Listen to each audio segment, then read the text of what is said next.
table stood up, except one.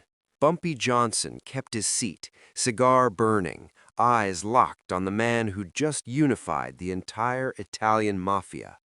Luciano's bodyguards reached for their guns, but Luciano raised his hand.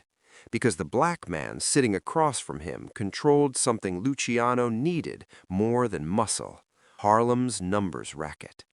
And what Bumpy said in the next 60 seconds would either forge an alliance that changed organized crime forever, or start a war that would paint New York's streets red. February 1946. World War II was over, and America was celebrating. But in the smoke-filled back rooms of New York City, a different kind of war was brewing. Lucky Luciano, the man who'd modernized the Mafia, had just been released from Dannemora prison after serving 9 years. The government had made him a deal. Help us win the war by using your connections with the Italian docks, and we'll commute your sentence. Luciano had delivered, but there was a catch: deportation. In less than 3 weeks, the feds were shipping him back to Italy permanently. And Luciano, being Luciano, wasn't going to leave without securing his empire. The 5 families were in order. Frank Costello was running the Luciano family in his absence. Vito Genovese was scheming from Italy. Albert Anastasia controlled the docks. Everything was set, except for one problem: Harlem. The numbers racket, the illegal lottery that made millions every week, was booming in Harlem, and the Italians wanted in. They'd tried before, back in 1935, when Dutch Schultz muscled his way into the business. But Schultz had made a fatal mistake. He'd underestimated a quiet, sharp-dressed enforcer named Ellsworth Bumpy Johnson. Schultz ended up dead in a New Jersey tavern, shot to pieces. Now, 11 years later, Luciano wanted what Schultz couldn't take. But Luciano was smarter than Schultz. He knew you couldn't just roll into Harlem with guns blazing. You had to talk first. You had to show respect. You had to make an offer. So Luciano sent word to Bumpy Johnson: "Let's meet." Bumpy didn't respond for a week. That alone told Luciano everything he needed to know. This wasn't going to be easy. The Stork Club on East 53rd Street was the most exclusive nightclub in Manhattan. Frank Sinatra performed there, J. Edgar Hoover drank there, and on the night of February 18, 1946, Lucky Luciano reserved the entire VIP room. He brought 6 men with him: Frank Costello, his acting boss; Albert Anastasia, the Lord High Executioner; Meyer Lansky, the accountant; 3 bodyguards who'd killed more men than they could count. Bumpy Johnson walked in alone. He was 40 years old, dressed in a tailored 3-piece suit, navy blue with a crisp white shirt. No tie, he never wore ties. A gold watch chain hung from his vest pocket. His hair was freshly cut, his shoes polished to a mirror shine. And in his right hand he carried a leather briefcase. The bodyguards moved toward him, hands reaching for weapons, but Luciano raised one finger. Let him through. Bumpy walked past them without a glance, his footsteps echoing on the marble floor. He pulled out a chair at the head of the table, the seat usually reserved for the boss, and sat down. He placed his briefcase on the table, then pulled out a cigar. Nobody moved. Costello's jaw tightened. Anastasia's hand drifted toward his waistband.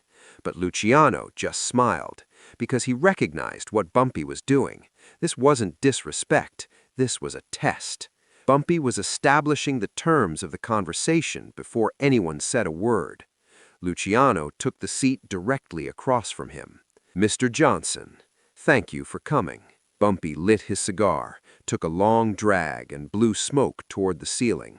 "Mr. Luciano, you wanted to talk, so talk." Luciano folded his hands on the table. His voice was calm, measured. The voice of a man who'd negotiated with presidents and gangsters and knew the difference between the two. "I'm leaving the country in 3 weeks. The feds are shipping me back to Italy. But before I go, I need to make sure New York stays in order. No wars, no chaos, just business." Bumpy nodded slowly, said nothing. Harlem is the last piece of the puzzle, Luciano continued. The numbers racket is making millions. My people want in. But I know you've been running things up there since Schultz died. You've got the trust of the community. You've got the infrastructure. You've got the police on your payroll. He paused, looking Bumpy directly in the eyes. I'm not here to take what's yours, Bumpy. I'm here to offer you a partnership. You keep running Harlem. We provide protection, investment capital, and connections. In return, we take 40% of the profits. You get to stay independent, but under our umbrella, under our protection. The room was silent. Frank Costello leaned forward, watching Bumpy's reaction. What happens if I say no? Luciano's smile didn't waver, but his eyes went cold. Then we have a problem, because if you're not with us, you're against us, and nobody survives being against us. It wasn't said with anger. It wasn't said with heat. It was said with the absolute certainty of a man who'd built an empire on that exact principle. Bumpy set his cigar down in the crystal ashtray, opened his briefcase, and pulled out a single photograph. He slid it across the table. Luciano picked it up. His face didn't change, but his fingers tightened around the edges. The photograph showed a warehouse in Red Hook, Brooklyn, one of Anastasia's gambling operations. And standing in front of it, shaking hands with a known police captain, was Albert Anastasia himself. That was taken 3 days ago, Bumpy said quietly. I've got 12 more just like it.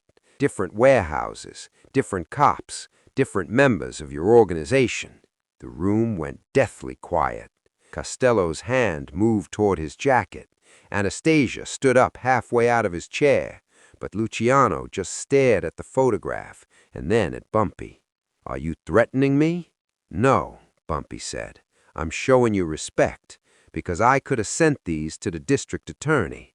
I could have sent them to the newspapers. I could have burned your whole operation to the ground before you even knew I had 'em. But I didn't. He leaned forward.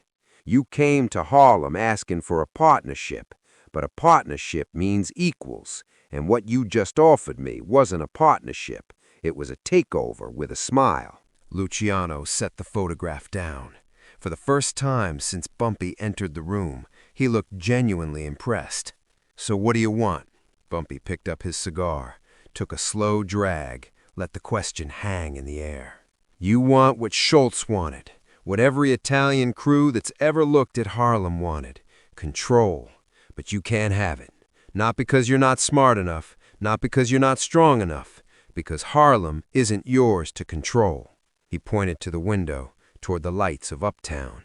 You know why Schultz failed? Because he thought black people was stupid. He thought we'd just hand over our money and say thank you. He thought muscle was enough. But Harlem doesn't work that way. You need trust. You need respect. You need to be one of us. And you'll never be one of us. Costello started to speak, but Luciano silenced him with a look. Bumpy continued. But here's what I will do. You asked for 40%, you can have 10.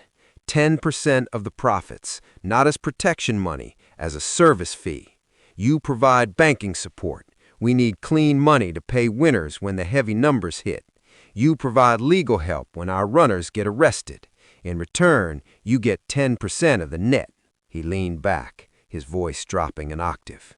And one more thing.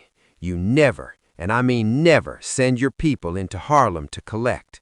You want your money, you send a courier to my office. I'll have it counted, wrapped, and ready. But your soldiers don't patrol my streets. Your guns don't show up in my neighborhood. Harlem stays black. Harlem stays mine. That's the deal. The silence that followed was absolute. Meyer Lansky broke it first. He turned to Luciano. Charlie, that's actually a smart play. 10% for essentially no risk, no overhead, and no exposure. It's clean money. Anastasia wasn't convinced. And what's to stop him from cutting us out once we set up the banking? Bumpy answered before Luciano could. The same thing that stops you from trying to take Harlem by force. A stalemate. You try to cheat me, those photographs go public, and your political protection evaporates. I try to cheat you, you come after me with everything you've got. We both lose, or we both get rich. Your choice." Lucky Luciano stared at Bumpy Johnson for what felt like an eternity. Then, slowly, he started to laugh. Not a mocking laugh, a genuine one. "You know what, Bumpy? Schultz was an idiot. He should have talked to you first." He stood up, extended his hand. 10%, banking and legal support, no soldiers in Harlem, and you deliver the money monthly. Bumpy stood, shook his hand. One firm grip. "We have a deal." Frank Costello exhaled. Meyer Lansky smiled. Even Anastasia sat back down, the tension bleeding out of the room. Luciano held on to Bumpy's hand for an extra second. "Let me tell you something, Bumpy. I've done business with presidents, cops, union bosses, killers, but you're the first man who came to my table and told me no without pulling a gun. That takes guts, or stupidity. I haven't decided which yet." Bumpy smiled, a rare, genuine smile. "When you figure it out, let me know." 3 weeks later, Lucky Luciano boarded a ship to Italy. He never returned to American soil, but the deal he made with Bumpy Johnson held for the next 22 years. The numbers racket flourished. Bumpy paid the 10% like clockwork. The Italians provided banking through legitimate fronts. When Bumpy got arrested in 1951 and sent to Alcatraz, Frank Costello personally made sure his family was taken care of. And when Bumpy walked out of prison in 1963, the deal was still intact. That meeting at the Stork Club became legend in organized crime circles, not because of violence, not because of threats, but because two men from completely different worlds sat down and found a way to do business without destroying each other. Luciano would later tell associates in Italy, "Bumpy Johnson was the smartest gangster I ever met, and the most dangerous, because he didn't need me to respect him, he demanded it." Bumpy never talked publicly about the meeting, but people close to him said he kept that photograph of Anastasia in his office for the rest of his life, not as a threat, as a reminder. Power isn't about who's willing to pull the trigger first, it's about who's smart enough not to. If this story of respect, strategy, and the alliance that changed the underworld inspired you, hit that subscribe button and drop a